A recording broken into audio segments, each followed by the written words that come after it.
কৃষ্ণনগরে শতাধিক কর্মীর তৃণমূলে যোগদান। রাজ্যের মন্ত্রী উজ্জ্বল বিশ্বাসের হাত ধরে তৃণমূলে যোগদান।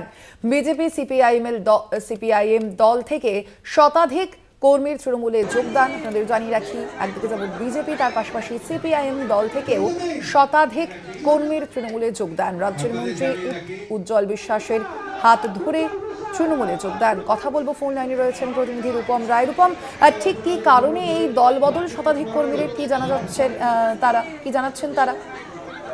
দেখো সোনালী, এই যে সমস্ত দলবদলু যারা রয়েছেন, যারা বর্তমানে তৃণমূলে যোগদান করেছে উজ্জ্বল বিশ্বাস মন্ত্রী, রাজ্যের মন্ত্রী, তার হাত ধরে, তাদের মূল বক্তব্য হচ্ছে বিজেপি এখনো পর্যন্ত ধর্ম নিয়ে রাজনীতি করছে, কিন্তু সাধারণ মানুষের কাজ কিছু করছে না। অপরদিকে সিপিআইএম দলটা পুরোপুরি সেরকম ভাবে কাজও করছে না। সুতরাং সাধারণ মানুষের জন্য যদি কিভাবে কাজ করা যায়, তার জন্য একমাত্র পথ তৃণমূল। এবং সেই তৃণমূল যেভাবে মানুষের কাজ করছে এবং বিভিন্ন রকম প্রকল্পের মাধ্যমে সাধারণ মানুষ সাহায্য পাচ্ছে, সেই উন্নয়নের জোয়ারে গা ভাসাতে কিন্তু এই শতাধিক কর্মী ইতিমধ্যে রাজ্যের মন্ত্রী উজ্জ্বল বিশ্বাসের হাত ধরে কৃষ্ণনগরে যে কর্মী সভা হয়েছিল সেখানে যোগদান করেছেন। এবং এই কর্মী সভাটা হয়েছিল কৃষ্ণনগর 1 নম্বর ব্লকে, এবং সেখানকার যিনি ব্লক সভাপতি স্বপন ঘোষ, তারই উদ্যোগে এই কর্মী সভা। সেখানে উজ্জ্বল বিশ্বাস উপস্থিত থাকেন এবং এই শতাধিক কর্মী তারা সাধারণ মানুষের পাশে থাকার জন্য এবং তৃণমূলের যে উন্নয়নের নিরিখ বা উন্নয়ন যেভাবে করছে তৃণমূল, তারই জোয়ারে গা ভাসাতে তারা এই তৃণমূলে যোগদান করেছে।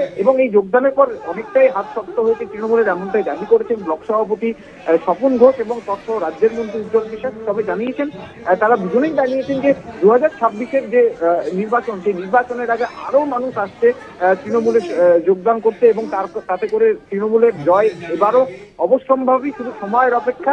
এবং বেশ কিছু চমকও থাকবে এর পরবর্তীতে তৃণমূলে যোগদান প্রসঙ্গে, এমন কথাও কিন্তু জানিয়েছেন রাজ্যের মন্ত্রী। এখন দেখার আরো কি কি চমক থাকছে, এই নতুন করে আরো কারা কারা যোগদান করে তৃণমূলে। তবে এই লাস্ট যে যোগদান হয়েছে, অর্থাৎ কৃষ্ণনগর 1 নম্বর ব্লকে, সেখানে যে শতাধিক যারা কর্মী সমর্থক রয়েছে সিপিএম, বিজেপি, কংগ্রেস, তারা ঢোকার পর অনেকটাই যে শক্তিশালী হয়েছে কৃষ্ণনগর তৃণমূল, সেটা বলার অপেক্ষা রাখে না।